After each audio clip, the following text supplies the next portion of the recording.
This is our first AAPI podcast. AAPI. You can get there. Assistant. Asian American Pacific Islander podcast. Oh, yes.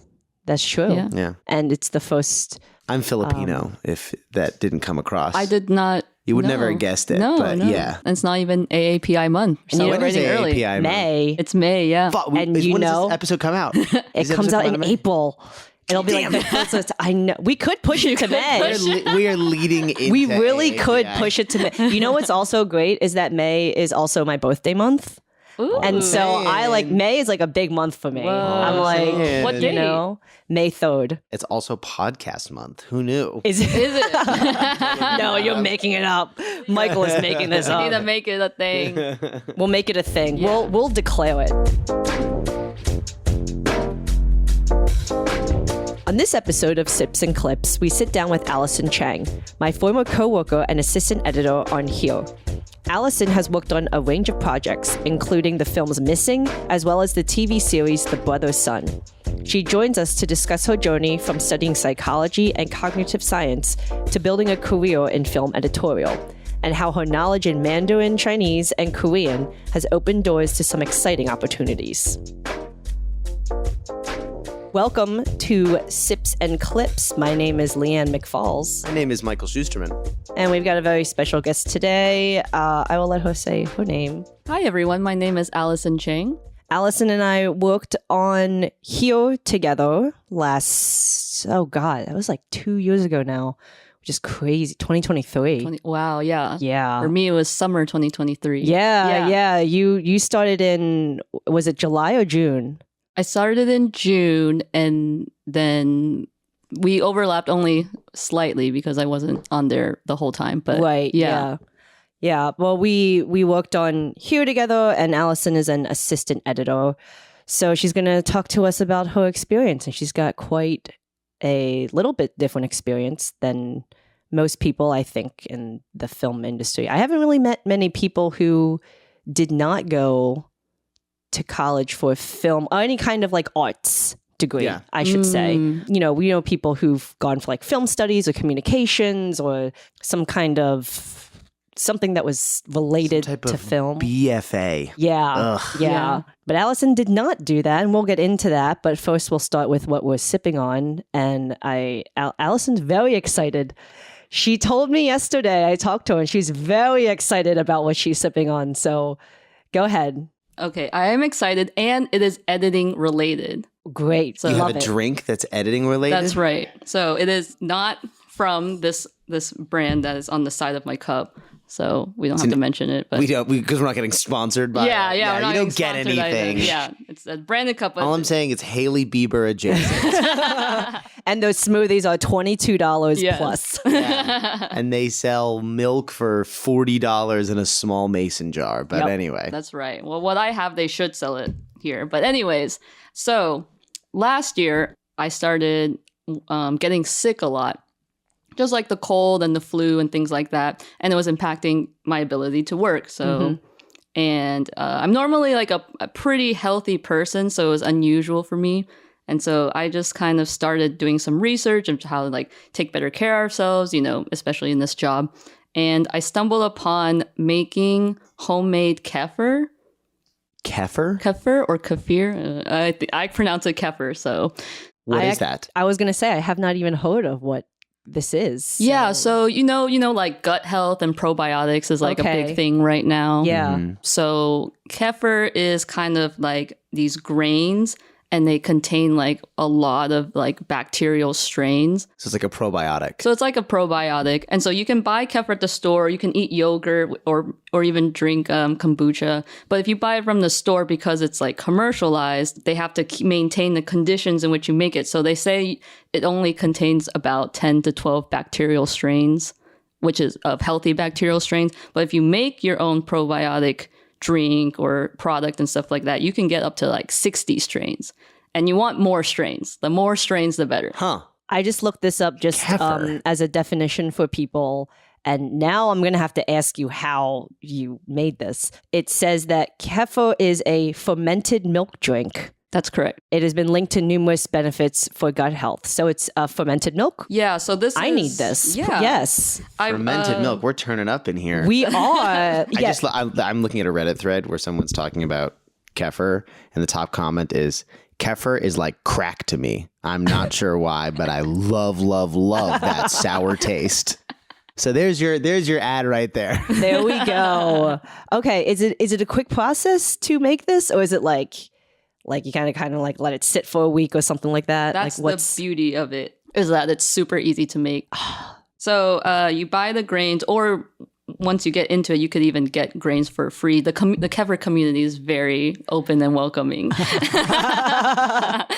So when you say grains, though, you mean like kefir is the grain? Community. Yes, the grains. No, I'm gonna mess this up, but you get these grains. Okay, and it's kind of like getting sourdough starter. It's basically the equivalent of fermenting like a sourdough starter, but they're the little cauliflower-looking grains, and you just put them in a jar, and then you just put milk into it, and you leave it out overnight. But that's where the fermenting process comes in, is because it ferments the milk. Yeah. So the milk isn't going to be like dangerous to drink if you leave it out overnight. And could it be any milk, or does it have to be like... Is it 2%? Is it? It can be, I think it can be any milk. However, I specifically use goat milk because... You use goat milk? Yes. Trader Joe's goat milk, so doesn't have to be like the fanciest goat milk. Well, but. Michael is lactose intolerant. This is true. So I wanted to double check to see that it wasn't like dairy specific. So you could just have almond milk with kefir fermented. Can you do it? Does it work like that? Well, that's what I'm asking. I need to research that, but I am also lactose intolerant. Are you really? Mm-hmm. How do you drink it? And it doesn't hurt your stomach? You're fine? Well, so the fermenting process actually is supposed to kill the lactose. So you could use cow milk, but just to be safe, I use goat milk on top of Whoa. This has like changed my life now. Interesting. Get really into kefir. I'm going to get really into kefir. Next episode, I'll be drinking Kefir. I hardly know her. Move on. That's great, though. I love that. Michael, what are you sipping on? An almond latte. From As usual. Bluestone Lane. Bluestone Lane, time. though. Anything, away from home. just typical black. It's an almond latte. It's an almond latte. It's Yeah. an almond latte. What can I say? I'm Yeah. classic. I'm consistent. I have character traits. Somebody told me that the other day. That you have character They're traits. like, you have character traits. And I was like, what? And they're like, you have like discernible things about you that like if I wanted to write you into a script, I could just be like, here are the 5 character traits, which was upsetting to hear. They were just Why? Because you're like you're so consistent in these like certain habits, these certain things that you're like, oh yeah. Yeah, but if traits. someone were to say like I could write a character about you, that would mean that all of you, these habits are like Michael specific. They are. No, well, Which there's like means things that are. Which means that you're special. You're Is it? special. Does it mean I'm special? Yeah, I think so. I think it's like, oh, that's a Michael thing. Yeah, Like, there's no spontaneity. you know, here. there's none. But there's also no like, oh, Michael does the same thing that everybody else does, and he's just like everybody else. I'm It's not like like you've other got a little girls. unique. You got like unique character traits. That's what it Yeah. sounds like. Truly. I am drinking a Lady Earl grey tea. This time I did boil the water. Oh, thank God. For our podcast listeners, I did not For microwave context, yeah, Leanne keeps microwaving her water, Allison, and it drives me crazy when making tea. I feel like that's fair. That's fair. It's a sin. It's fair for people to, yeah. I've heard it. I know people look down upon it. Yeah. I was doing it for the ease of, one, you don't need to have an extra pot to use. And then Get a dry. kettle. Do you have like a coffee We don't have a maker? kettle. Okay. Because I'm bringing you a kettle. I'm just going to bring you a kettle one of these days and be like, here's a kettle. I have am a kettle. cheap, and I do not. I'm like, just boil Kettles are water. like $10. I'm cheap, Michael. I'm cheap. It's I'm like, like, why would? Okay, I'm also the kind of person that will like, I won't buy anything unless it's like a necessity, right? So I'm weird, but it's like, why would you buy a whole kettle when you can just take a cooking pot and boil water on the stove? because It's the same thing. I'm not spending money on something extra. you know what? I totally disagree. I literally cannot disagree. Says the guy who buys 13 plus pumpkin spice lattes. 100%. During the fall. 100%. Well, I was gonna say you're either using your time or using your money. Exactly. So how you're I feel. buying your time back essentially if you buy the kettle. Exactly how I feel. The kettle is faster, like because it's got the top on it. It boils faster, and you can just set it and forget it. Like you can, it'll whistle at you. It goes, when it's done. See, Allison, Here, just like Leanne, play money. a kettle sound effect right here. There you go. It does that, Leanne. Does that. I know what a kettle does. All right. Do you? That. Yeah, we had one when I was growing up. So you do know what it's like. I know what it's like. Savings. I know, but I still do not want to put money into buying a kettle. Why don't we get into it? Allison, what? Let's get into it. Allison, why don't you tell us? So, as I said before, you did not go to college for film. What did you go to college for? I officially graduated with two majors in cognitive science and psychology from Rice University, which is in Houston, Texas. Yeah. Nice. So you usually ask people's backstory of how they got interested in working in the industry. So I guess you can start with what got you interested in film. Were you interested in it at a young age? And then what kind of made you decide to go to college, not for film, and then switch over to film later? I know it's kind of like a loaded question, but yeah. we want to know all. Yeah. We want to know the backstory, whatever you're willing to share. Yeah. No, I love telling this story. How did I start my film journey? So I grew up in Texas, the Dallas-Fort Worth area. I don't remember like my first movie that I watched or anything, but I do remember my parents, who are immigrant parents. Where are your parents from? My parents immigrated from Taiwan in the 80s, and I had an older brother. And so what I remember is that my older brother used to work at a movie theater when he was in high school. And so I just remember how cool it was that my older brother worked at a movie theater, and I wanted to do that too when I got older. And I also remember fitting, because tonight is Oscars night, that although my parents are immigrants and still getting used to American culture, we would watch a lot of like prestige movies, and we would watch the Oscars. Oh, wow. Every year. Yeah, That's fun. That is fun. Yeah. What's a film that you guys watched as a family that you distinctly remember? Oh no, I'm just my mind is blanking right now. Was this prestige films of the past or prestige films that were coming out at the time? Well, it was just like whatever was popular at that time. Like I remember the year that like The Social Network or something. Yeah, and then a little further back, like I remember the year that like American Beauty was like nominated. Oh, okay, sure. And stuff like that. Just like, whatever was like nominated for the Oscars. Yeah, at the time. Okay. Yeah, exactly. And so I wasn't quite aware of like what was happening, but I just remember my parents being really interested in that. And then I was always a pretty creative kid, as I'm sure we all were, Absolutely not. I wasn't. Yeah, when it came to school projects, I would always choose to do whatever was like the most creative one.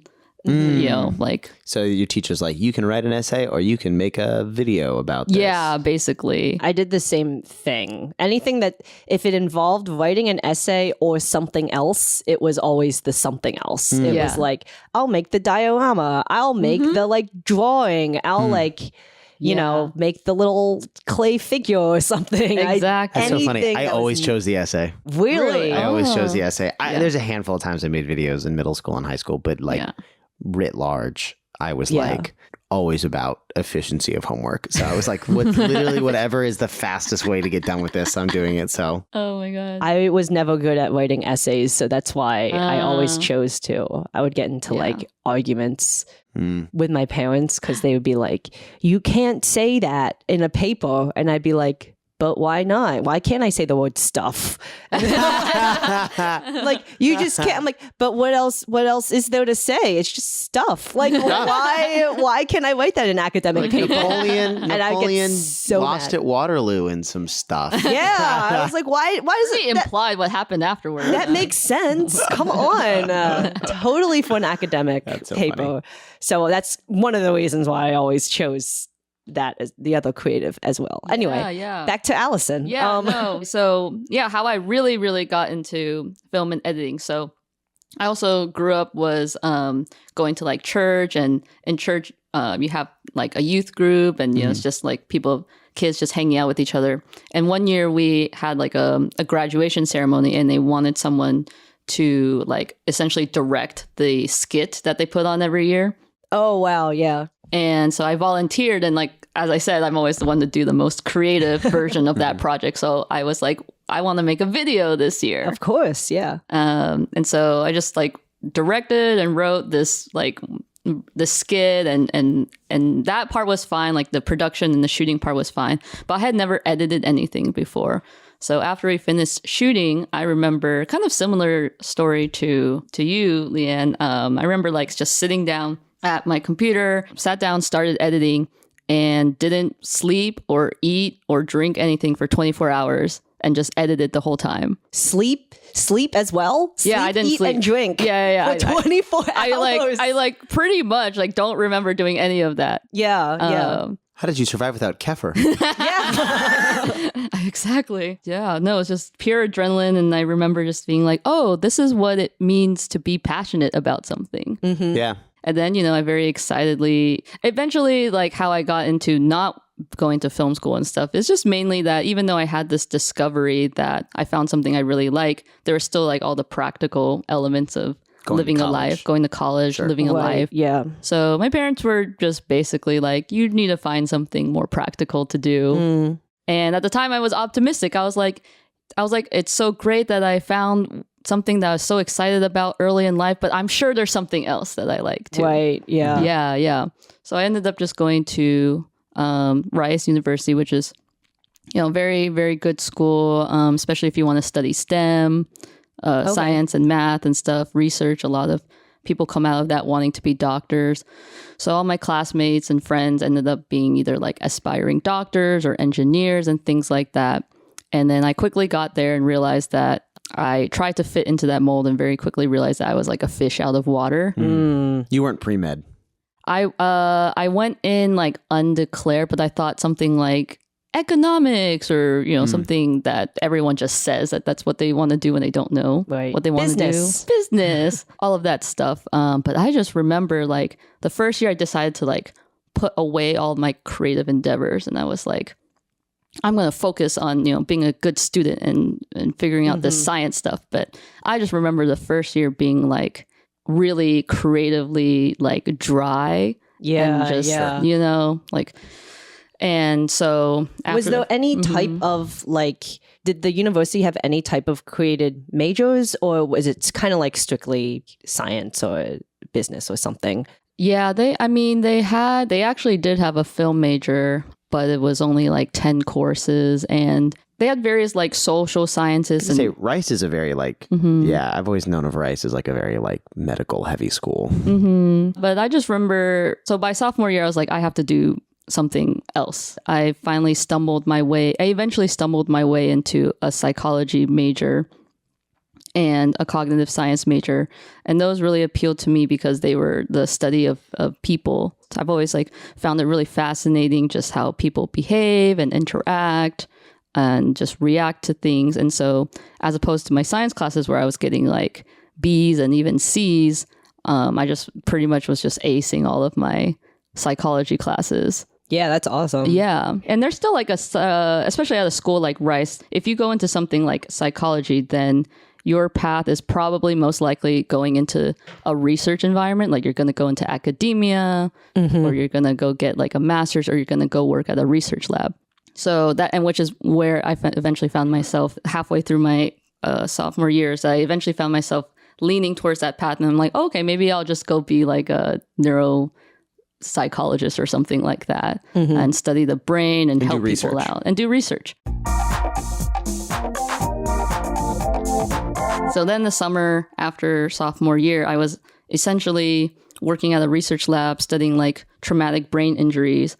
And I was still doing some creative work at like my school's digital media center, which just helping people rent out their audiovisual equipment. I had access to like editing software, so I was able to like still do some of that. And I remember being like pretty much at like a fork in the road of like, I don't know what to do with my life. Like I like both of these things. And so then this is like beginning of summer. I'm like 2 weeks into working on campus and also working at this lab.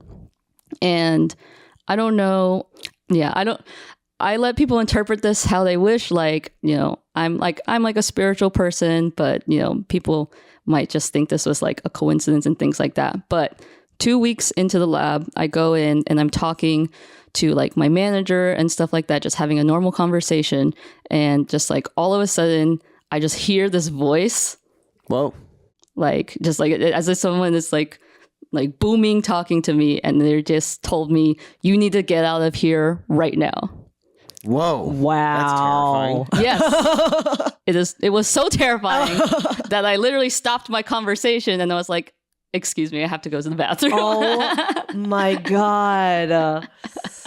This is why you were talking to your manager at where was it again? The research lab. Yeah. The research lab. Yeah. To have an ethereal voice come out and tell you to get out. Oh my God. Yeah. Well, so then you finish your degree. Yeah. What was the moment where you were like, okay, I have this degree now. Yeah. I'm going to move to Los Angeles and pursue a career in film editorial. That moment was when I decided to switch over. But you finished your degree. But I finished my degree. But mentally, I was like, I'm going to do something different. Yeah. So your only kind of like experience in college with film was just working in the media lab. So I started to essentially take matters into my own hands. I decided not to pursue the major available to me because I didn't think it would prepare me for a career in the creative arts. But I also just, not being in Los Angeles and just essentially not having the knowledge or community or resources to know exactly how to be an editor. I kind of just like fumbled my way through it. But I started off actually working in photography. Okay. I thought that would be an interesting... This is still back in Texas? Yeah. So I started off doing photography and then I became a wedding photographer for a few years, which then led into wedding videography. Okay. And then that's how I finally started your film journey. My film journey. In Texas. This is all still in Texas? This was all still in Texas. Yeah. So after I graduated, I moved to Austin, Texas, started doing wedding videography. And then that kind of propelled me into like more documentary style filmmaking, web, stuff like that.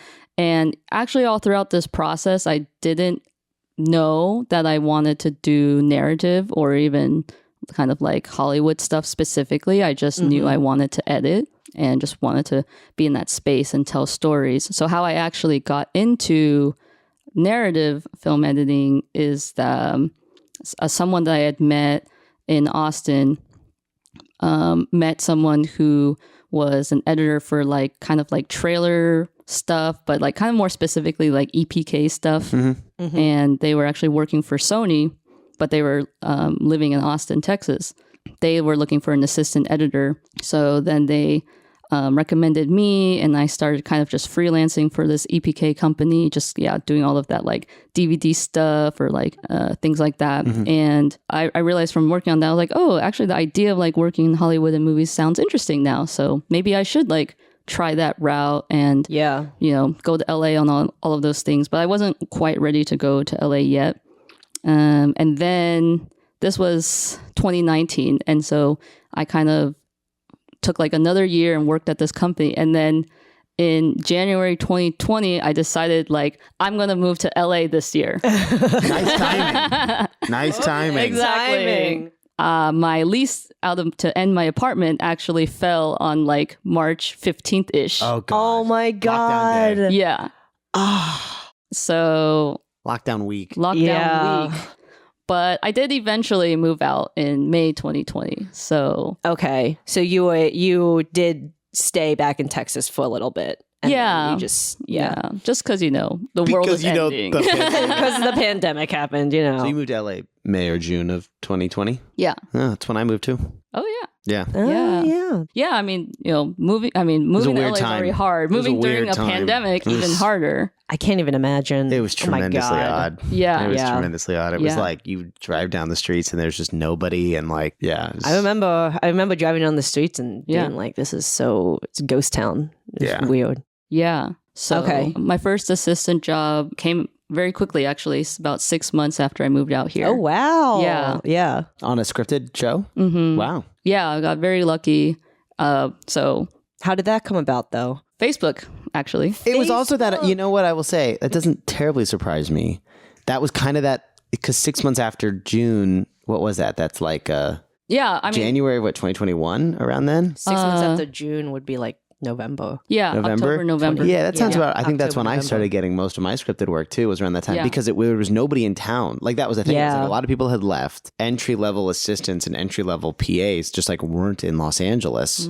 So it was like a lot of those people who wanted those jobs. Yeah. Like because that was the time when we started having the content boom because everybody was home and so like people were Right, punting right. money into content. So it was like you could get a job pretty easily at that time. So there's like this, I feel bad because there's a lot of people coming into LA now, like young people, and you're like, man, you don't know how, like, it was weirdly such a good move to LA during the pandemic that nobody knew at the time that it was Yeah. like, it paid dividends pretty quickly. Yeah. Yeah. Yeah. Yeah.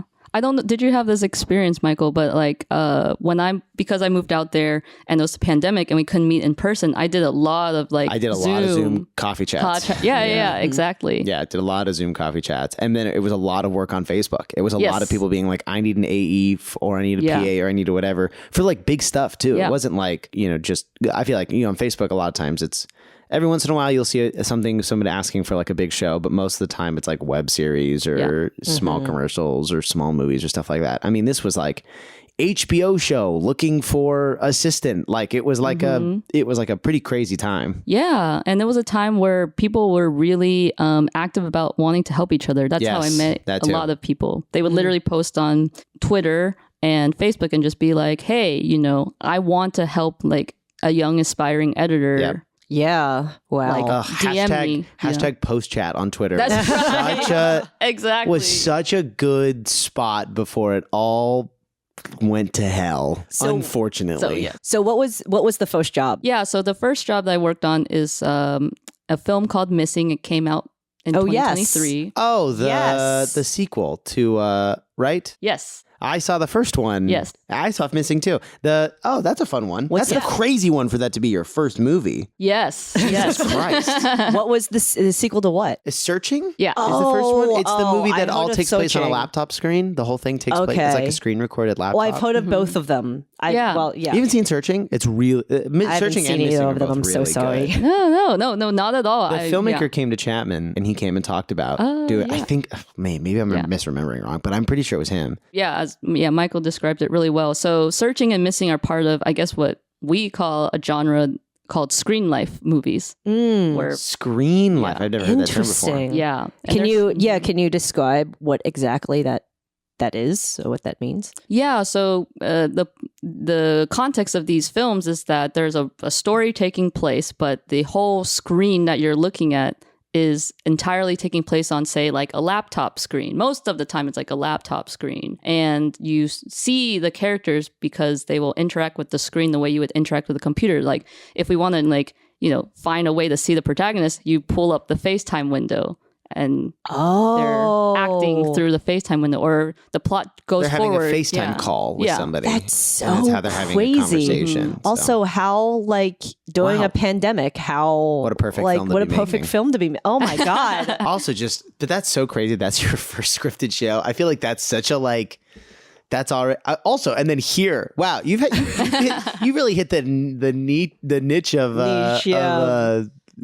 I don't know how to describe these interesting Formats. creative, locked off Yeah. format camera. Yeah. The camera is not moving on either of Yeah. these. Yeah, I don't know what it means to work with multiple camera angles. The camera moves. What? That's what happened. So interesting. And then, how long were you on that for? So Screen Life movies, as a result, they're basically half animated movies. Just the post workflow process is, very unique and very complex. But I was on there for almost 2 years. Wow. Yeah, about a year and a half. How did you meet Ryan? Ryan and Allison, both of them had worked on Here, which is how we met. So how I met Ryan is I had actually interviewed for another position while I was on Missing, but it was for something that I was really excited about. It was a film that eventually is now called Love in Taipei, and because I come from a Taiwanese American background, and I'd read the book that it was based off before, I was really interested in and potentially working on it. Didn't get the job, which is totally fine, but it was probably very clear how excited I was to potentially work on this project, because then that editor and Ryan connected, because Ryan was at the time looking for an assistant editor to work on a series called The Brother's Son. That was also about a Taiwanese American family. Wow. Yeah. And you speak fluent Mandarin? Yes. Right? Yeah. Do you also speak fluent Taiwanese then? I don't. Taiwanese is a dialect that See, I know nothing about language, so this is People speak Cantonese in Taiwan too, or no? they do. Yeah, Cantonese is mostly people from like Hong Kong or Yeah. But it's definitely possible. And all those languages have in common the same written language. So if you read it, it's like very similar. Yeah. Did Brother Son have Mandarin in it? Yeah, so that was the reason I was a appealing candidate, is because actually I want to say a good 20% of this show, of the series, is in Mandarin. Were you subtitling a lot of the dailies did you have any non-Chinese speaking editors? So funny enough, it ended up, we had 3 editors and 3 assistants, and we had a combo where it was like the editor and the assistant both spoke Mandarin, and then me and Ryan doesn't speak Mandarin, so then I was the translator. And then we also had a combo of 2 people who didn't speak Mandarin at all working on some episodes, and they also picked up Duolingo to learn.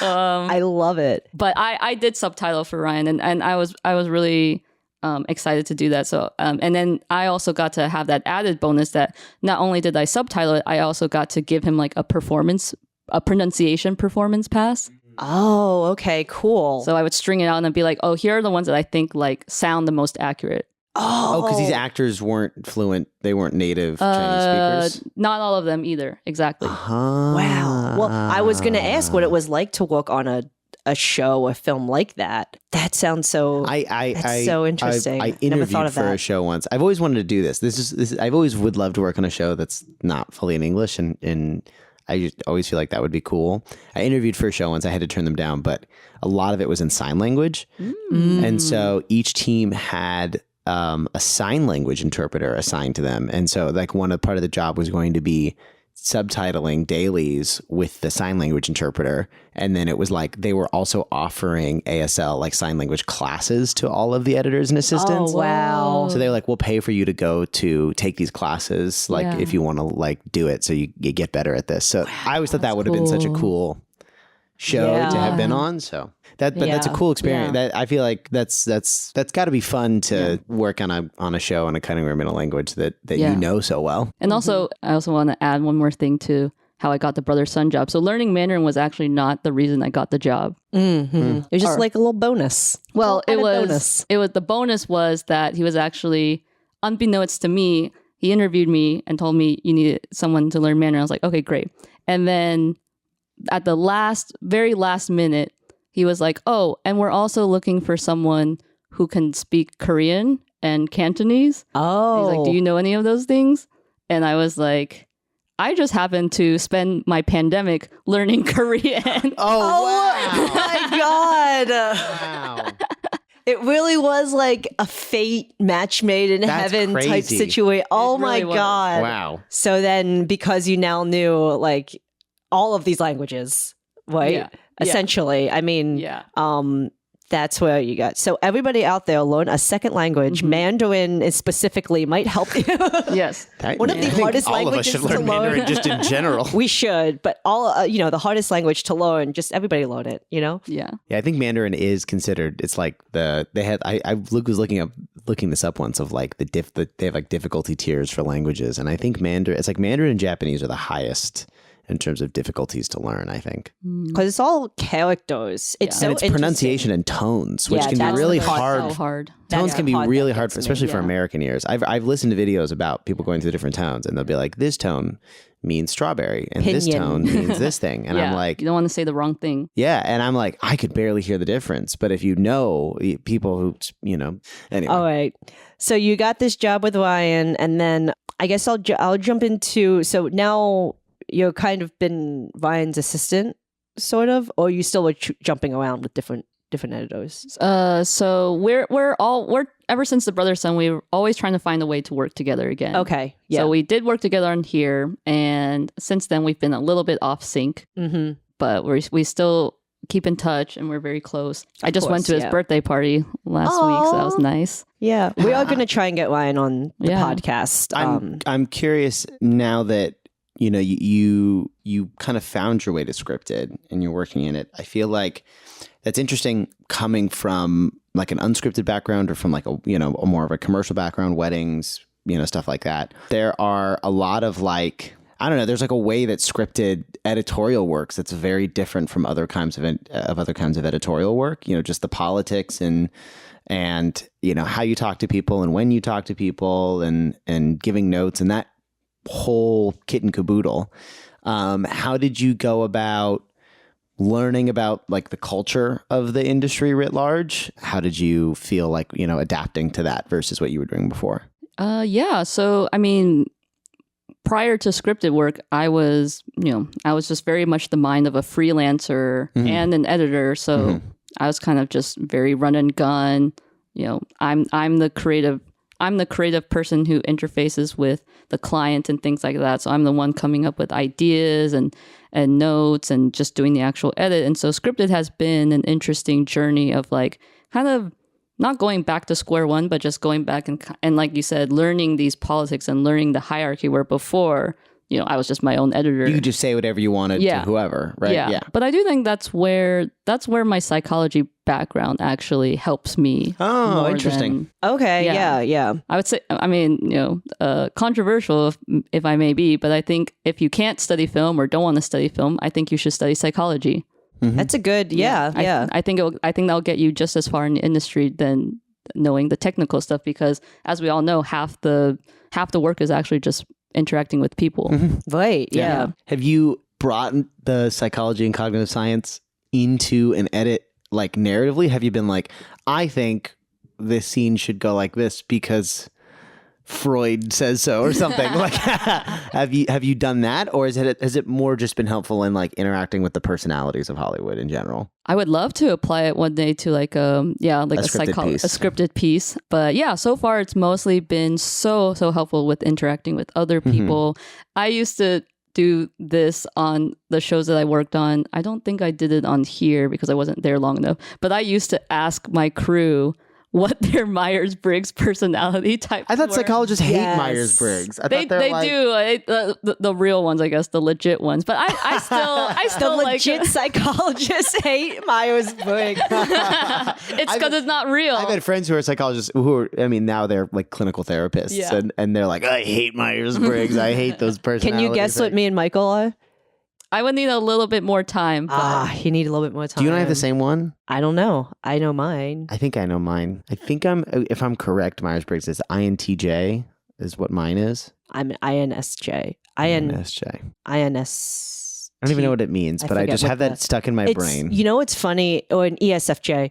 It's funny because when I take it, I've taken it multiple times because I'm like, I'm curious how I've changed as a person. Every time I've taken it, it's like, one time I am 49% introvert and 51% extrovert. And then it switches like the next time. And I'm like, I guess I'm both because it is almost exactly 50-50 every time I take it. But I tend to always get, ISFJ or ESFJ is what I end up having, which is ISFJ is introvert, sensitive, feeling, and judgment, I think, right? That just means you're probably a true ambivert. Oh, which is just both? Just someone who's just like kind of very in the middle, like you adapt well in both situations. Yeah.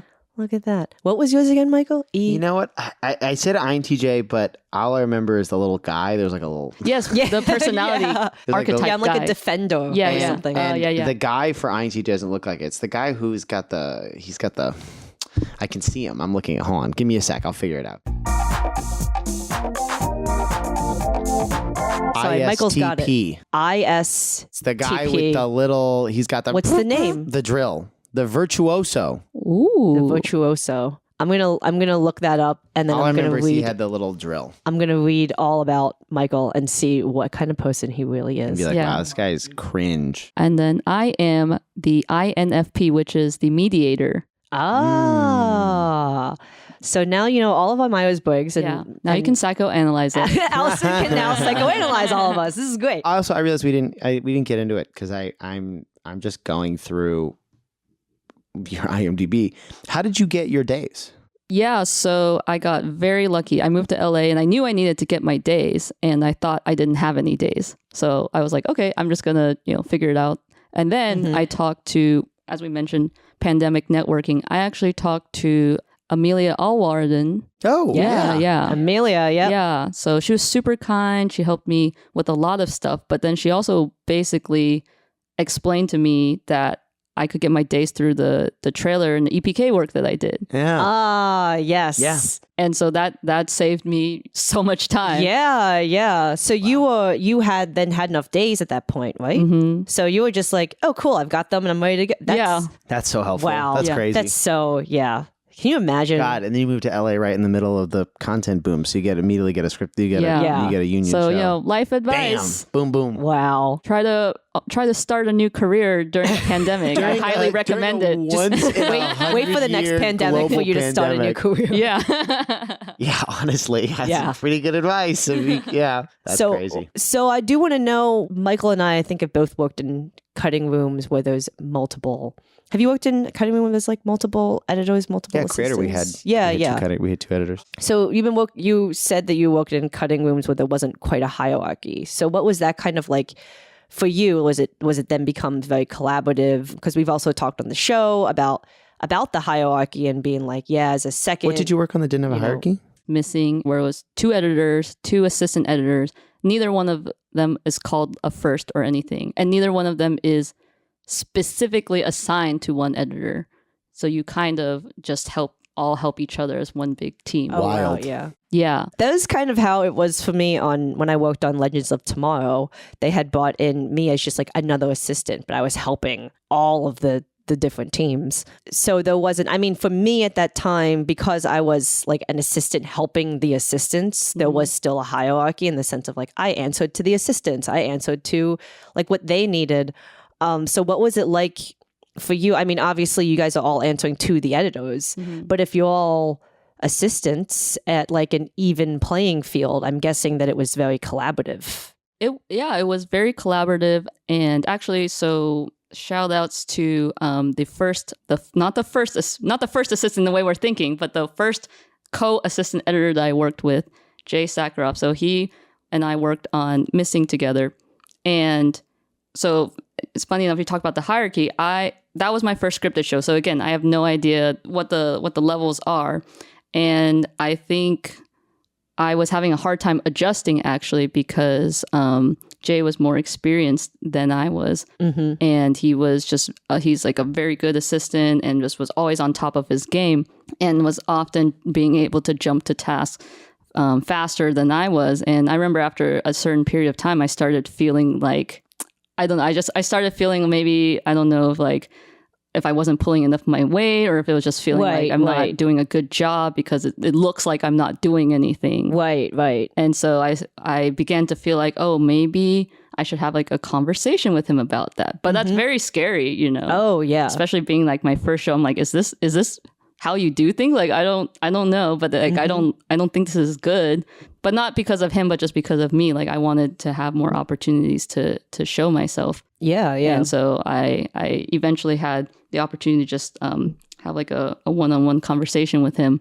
And it was just such a good empowering experience for me of being like, oh, I can talk to people about this stuff. Like I don't have to be afraid to like speak up and things like that. And he was super receptive. And from then on, we like the playing field like leveled again. Okay. Yeah. Yeah. Yeah. That's awesome. Especially because there are some cutting rooms where I feel like you can't do that or like you try to do that and then you get,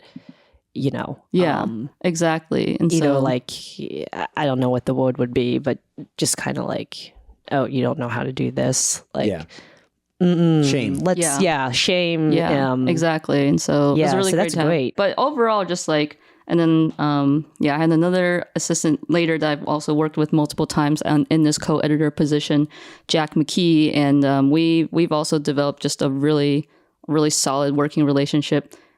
He introduced a lot of like tools and workflows to increase our efficiency. And then we're checking each other's work, or like we'll split up the dailies, or we'll split up sending the emails, or we'll figure out like what our strengths and weaknesses are. Oh, great. And figure out which assistant should focus on what. So I don't know, like I actually really enjoy working that way. Yeah. It sounds like a very nice way to work. It's relaxing. Sounds relaxing. Sounds very open to communication and not being afraid to like say anything or evenly splitting up everything. That sounds like a great time. Doesn't it, Michael? Doesn't it sound like a great time? I feel like on Hero, because I've talked to some people and like, what was it like working on Hero, like being an assistant? And I'm like, oh, well, Matt was the first assistant technically like on Hero, but when it came to tasks, we like always split up everything pretty, and like you experienced that too. Like we would like be on Slack or something and be like, so this task needs to be done. Like, who wants to take this? Who wants to take that? And Matt was the first in the sense that he was the one who was sending the emails and having like the FaceTime or, the guy that people went to. But as far as tasks went, we were pretty evenly split up. Yeah, it's an interesting way. It's an interesting way of doing stuff. And even when Ryan and I joined here, I mean, he brought me on as his assistant, but I kind of didn't really know where I was in that hierarchy either. I was obviously not the first, but because I'm Ryan's assistant, am I the first to him, or am I just his assistant? Yeah. It's a very TV way of working. I mean, that's like pretty standard in TV, is that like most editors will have like just their assistant. I'm sure like you had on Brother Son. Right. And so, I guess that's kind of like why I had the Screen Life experience, and then I went straight into TV. And then only now, currently, I'm like in a very more like traditional second way. So there's been a lot of You're seeing all the different ways things go. So, I also feel like I'm fortunate enough to know a little bit of what it's like to work with like kind of the same team again and again and again. Do you feel like every time you go on to these, like this next show with Ryan, like, do you feel like you're learning something new each time? Do you feel like you're moving up? What's kind of your guys' relationship like? Yeah, from the very beginning, even before I officially started working with him, I sensed immediately that he wanted to be a mentor to me, and that kind of shocked me. I remember actually after I got the Brother Son job, but I was going into the post producer to negotiate, I get this call. I pick up and it's Ryan. I have not even like met him in person at this point. And I'm like, hey, Ryan, what's up? And he's like, have you talked to the post producer yet? And I'm like, no, not yet. And he's like, oh, okay, good. I'm glad I caught you. He was like, I want you to negotiate your rate fairly. Wow. Yeah. And he like walked me through like what he think I should say and all of that stuff. And I was like, I was so taken aback. I had that happen one time. Yeah. Not Hank, but I have had an editor call and be like, what are you asking for? And I'm like, I don't know. And they're like, ask for this. Yeah. Wow. Exactly. Which is crazy. Yeah. It's so helpful. Yeah. That's so great. And then, just from day one, he just, really showed an interest, not just in working together, but just like, how my life is doing, how his life is doing. We've shared a lot. In the mornings, we'd have like regular check-ins about both our tasks and also just about how each other is doing. And then, we both come from feature backgrounds, even though we were working on the show. So we kind of had like similar work culture styles as well. Like we always joke, even on the series, we always were like the latest to leave the office, still treating it like a feature. Oh, yeah. But yeah, and then also he kind of taught me, because I was still pretty green then. So I still had this idea of like, I need to impress people. I need to show, that I got what it takes. And then he'd be like, hey, you want to go out and get some crafty from set? And then just like, I'd be like so confused. I was like, I thought I'm supposed to be working hard. Hustling. So yeah, I think he just really showed what it means to be like a leader or a mentor, or just like a department. Yeah, that's like, great. You can actually build this culture where you work hard, but also have each other, supportive and have, a good time. That is great. How did you learn to have it? I just On your own? Yeah, like those videos. I think I took one of those like assistant editor boot camp things. Oh, did you? Which one? Yeah, the I think it's called assistant editor boot camp. Oh, is that what it's called? Yeah. Like some Linda videos and all of that stuff. Because I imagined your wedding stuff was all in Premiere. Yeah, so Makes sense. And Screen Life movies are often in Premiere too. Oh, really? Yeah. Which makes sense. Not a show I would want to do in Avid, admittedly, with all the keyframings you're doing all the time. Would be pretty miserable to do in Avid. And that was one of the reasons I got Missing, is because they were looking for an assistant editor who not only knew Premiere but knew like the Adobe Creative Cloud. Yeah, After Effects and everything. After Effects, Photoshop, all of that. This is a nerdy question, but did you guys have dynamically linked After Effects projects inside your Premiere comp, or were you like bouncing stuff out with VFX shot IDs?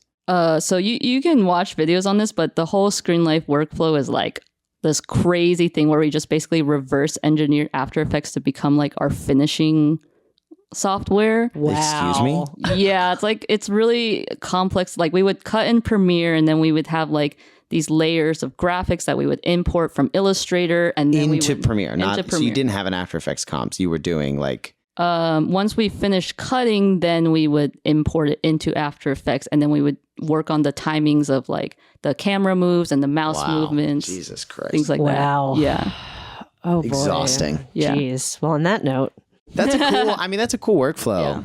We could have done a whole podcast on that. That's That's such an interesting workflow, because it's just like it's so not antithetical to like traditional scripted assistant editorial, but it's like it's so cool because it is so like you are so involved in the narrative storytelling of it from an editorial perspective. Like you're timing out mouse clicks and you're timing out like stuff like that I imagine that I'm like, I'm sure the editors are doing with a lot of that, but I have to imagine you were also probably being like, oh, the mouse has to move so many seconds across here, and like, the FaceTime camera has to come up here and stuff like that. Yeah. I mean, that was, largely the editors and directors making those creative decisions. Also, fun fact, if you did not know, the editors of Searching became the directors. The directors, right? Yeah. And well, I didn't know that. Yeah. Yeah, I think I remember them talking about that. So it was also a very unique post situation in which the director actually knew what they were talking about and probably knew more than the rest of the crew, for sure. So. Crazy. Right? What a weird situation. All right. Well, thank you, Alison. I think that about wraps up our little interview, right? Any last words? Any final things we can, say? I was thinking this could be a fun thing to do. My favorite podcast is a politics podcast called Left, Right, and Center, where they just argue about politics. But at the end of it, everybody gets a 1-minute soapbox to talk about whatever they want, and nobody's allowed to respond to it. I feel like we should start doing that. We can. They call it rants and raves. I don't know what. We have about 2 other random segments that we have half. No, but this is your minute. My point is, this is your minute to plug whatever you want, to talk about whatever you want. This is just because Michael wants to rant about something. No, I've got nothing to rant about. I have nothing to rant about. Your Sips and Clips soapbox. It's our. That's fine. All right. There you go. Do it. You go, Leanne. I'm going. What Anything you want to about? rant or rave about? Oh my God. Anything. Guys. Amelia Perez. I can't rant about this movie enough. Not only... This is like literally off the cuff because the first thing I thought of to rant about, not only is there a lot of like social issues, but I also genuinely think that the movie in and of itself is not good because there are a lot of themes. They tried to put a lot of themes into one movie and it was just too much. I felt like I had whiplash. The music did not fit the film at all. I don't think that it helped the film at all. It did not move the story forward. The story in general just did not feel very... It just didn't make much sense. And that is my rant for the day as on this Oscar day. And sorry, I'm going to add one more thing because it would not bother me as much if it did not get nominated for all these awards. I think that if it was just a movie that got none of this, I would just be like, oh wait, it was a movie. Cool, I'm going to move on with my life. But it has gotten so many that it just infuriates me. And that's it. I think we should call this segment our Splice and Spew. Splice and Spew, I love it. Splice and Spew. Splice and Spew. All right, my time's up. Go ahead. So my spew today is Pokemon card vending machines. we were chatting about this off mic earlier, but I've gotten really into Pokemon cards.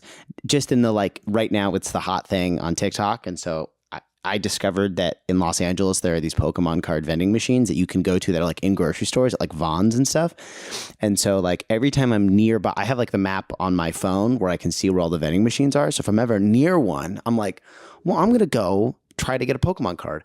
I have been to 3 of these damn things and they have been out of stock every single time. They're just, you cannot buy anything. And I've had people tell me like, just go to a card shop. I don't want to go to a card shop. I don't want to go to a baseball card store. I don't want to go to a comic book store. I want to go to a vending machine. I want that experience of being able to buy Pokemon cards from a vending machine. That's what I want. And I haven't been able to do it.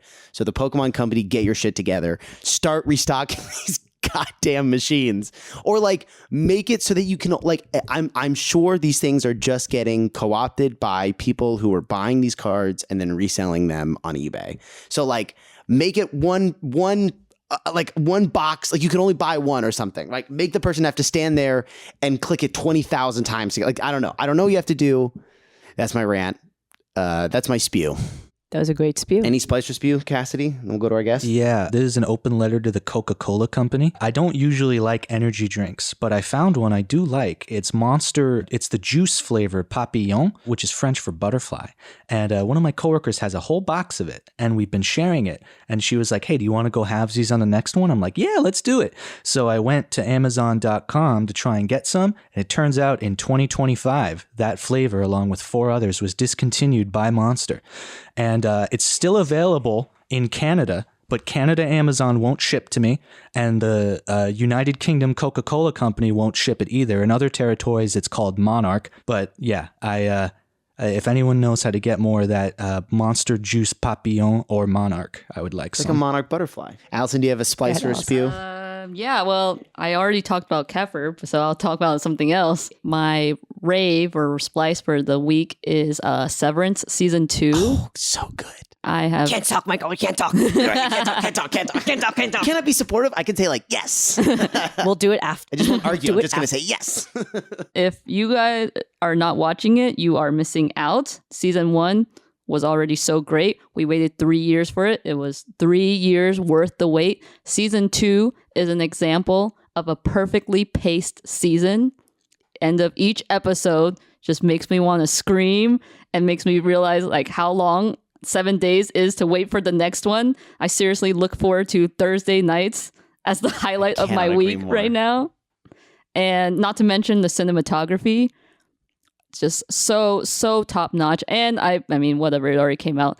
No spoilers for the most recent episode, which was episode 7. I haven't seen it yet. But it was one of the most beautifully shot episodes I've ever seen. And also it was directed by the cinematographer of Severance. So that makes perfect sense. I think Severance is the perfect...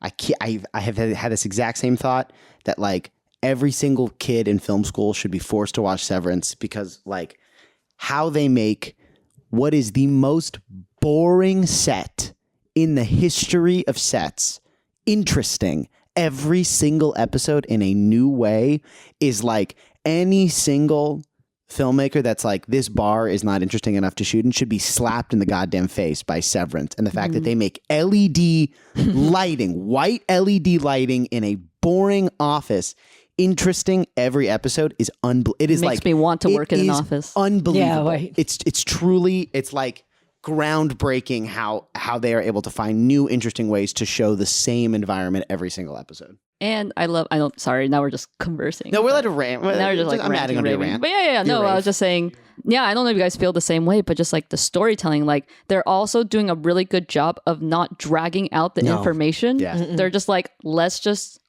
keep the story going. Let's just reveal it. And like, okay, good. Thank God we don't have to like wait for them to do the will they, won't they about this certain point. All right. Well, thank you, Allison, for coming to this episode of Sips and Clips. We'll catch you next time. You keep on sipping while we keep on clipping. Bye, everyone.